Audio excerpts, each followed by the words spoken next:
실수도 품어주세요라는 제목으로 여호수아서 20장 1절에서 6절까지의 말씀 우리 교독하면서 우리 말씀 한번 들어보도록 하겠습니다.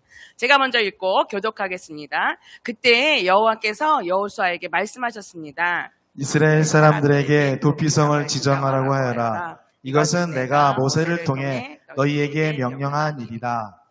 어떤 사람이 사람을 죽일 생각이 없었는데 그만 실수를 해서 죽이는 일이 생기게 되면 그 사람은 도피성으로 도망가도록 하여라. 그것은 복수를 피할 수 있는 곳이다.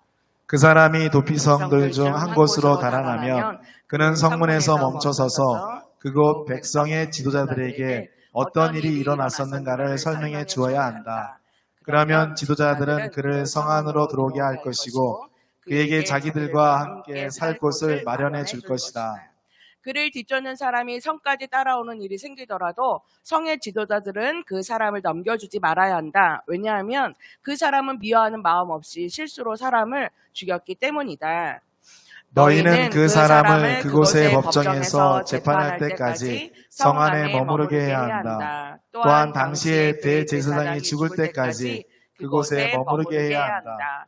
그런 후에야 그는 자기가 도망하여 나온 마을에 자기 집으로 되돌아갈 수 있다. 우리가 살면서요, 크고 작은 실수를 하게 돼요. 이 한 친구가 엄마를 도와주겠다고 집에서 집안일을 돕다가 엄마가 아끼는 그릇을 깨버렸어요. 순간 어떤 마음이 들까요? 아, 괜히 도와준다고 했다가 혼나게 생겼네? 이런 마음이 들 수도 있고, 아, 엄마가 아끼는 그릇을 깨서 우리 엄마가 속상하겠다?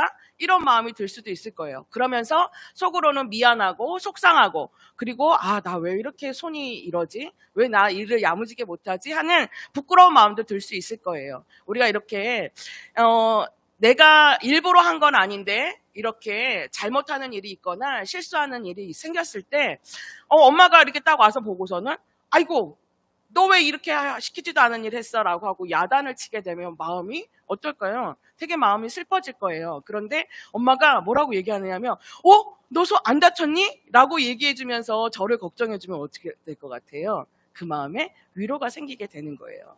이렇게 우리가 이런 위로를 받고 실수했을 때 용납받고 용서받을 때 되면 우리의 마음에 위로가 생기고 우리도 다른 사람이 내게 그런 일을 했을 때 좀 넉넉한 마음으로 용서해주고 용납해줄 수 있는 그런 마음이 우리 안에도 생겨나게 돼요. 오늘 우리가 읽은 여호수아서 20장 1절에서 6절까지의 말씀을 보면요, 여기서 실수한 사람에 대해서 하나님께서 어떻게 하시는지에 대한 이야기가 나오고 있어요. 오늘 이 말씀을 통해서 우리가 살아가면서 우리에게 또 잘못한 사람을 우리도 또 어떻게 대해야 되고, 그리고 또 그 사람은 또 어떻게 행동해야 되는지 우리가 이 오늘 말씀을 통해서 20장 3절 말씀을 통해서 우리 한번 말씀을 배워보도록 하겠습니다. 우리 20장 3절 말씀 같이 한번 읽겠습니다. 시작!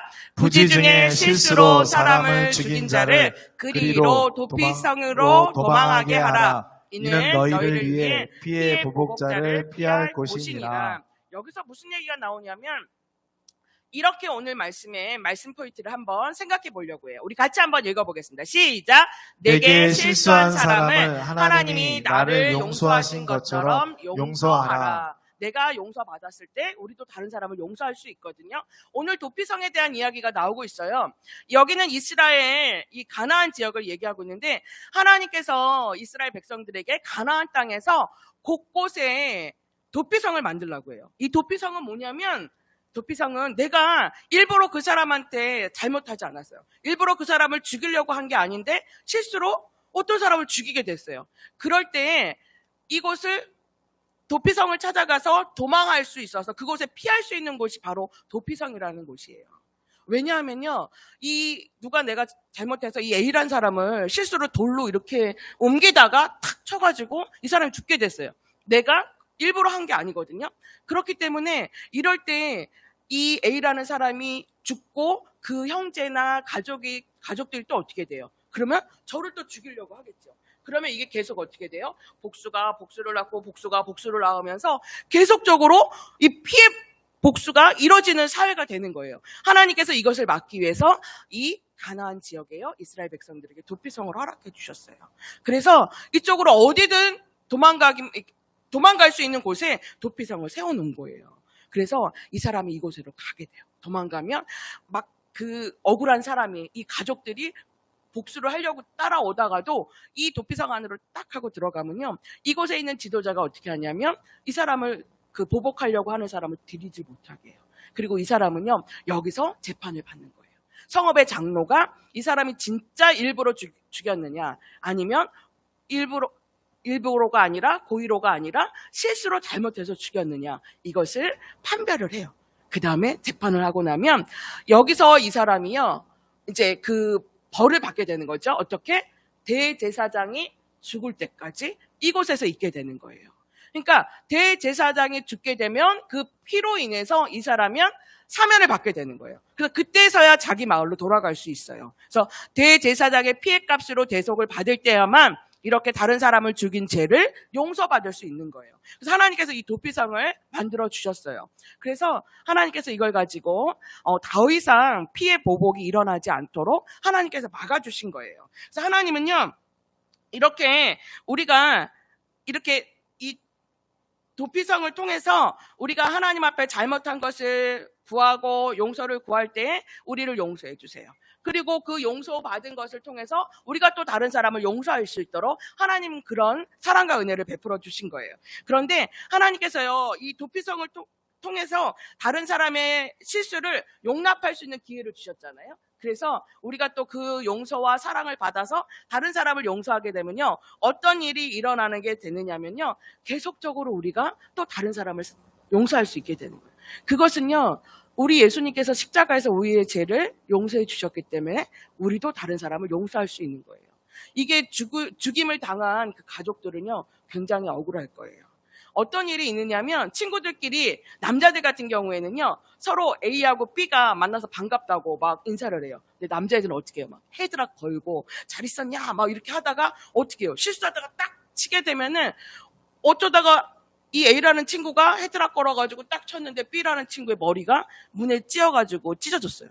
그래서 여기서 피가 철철철철 나요. 그렇게 되면 어떻게 해요? 이 피난 친구 얼마나 무섭고 두렵겠어요. 그리고 저 녀석, 그리고 나도 한 대 치고 싶잖아요. 그런데 병원 갔더니 머리가 찢어졌어요. 꼬맸어요. 근데 이 A라는 친구, B가 당했으니까 나도 저 친구 때려가지고 피내게 해야지. 이런 마음, 억울한 마음 들 수도 있어요. 그런데 A라는 친구, 미안해, 내가 일부러 그런 게 아니야, 반가워서 하다 보니까 그렇게 됐어, 용서해줘 라고 하게 되면 이 B라는 친구가 당했지만 어떤 마음이 들까요? 그래, 내가 너를 용서해 줄게, 이렇게 하게 된단 말이죠. 그러면 이 안에서 이 용서를 받은 친구 A라는 친구는 어떤 마음이 들까요?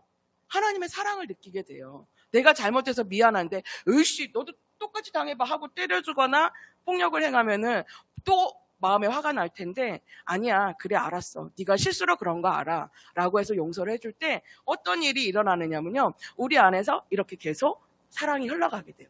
이 도피성을 하나님께서 주셨을 때에는요, 여기는 단순히 죄를 지은 사람이 도망가서 피하는 곳으로만, 이런 장소로만 주신 것이 아니에요. 여기에는 어떤 메시지가 있느냐면, 이렇게 용서받지 못할 사람이 용서를 받게 되고 이 용서를 통해서 또 하나님의 사랑을 느끼게 돼요. 그래서 이 사랑이 계속적으로 흘러가게 하는 것이 바로 이 도피성을 만들어주신 하나님의 뜻이라는 거예요. 그래서 우리 안에 용서를 통해서 또 다른 사람을 사랑하게 되고, 그리고 또 우리가 어떻게 하느냐면 이 사랑의 전달자가 돼서 계속 사랑을 흘려보내야 된다라고 하나님께서 오늘 이 도피성을 통해서 우리에게 말씀하고 계세요.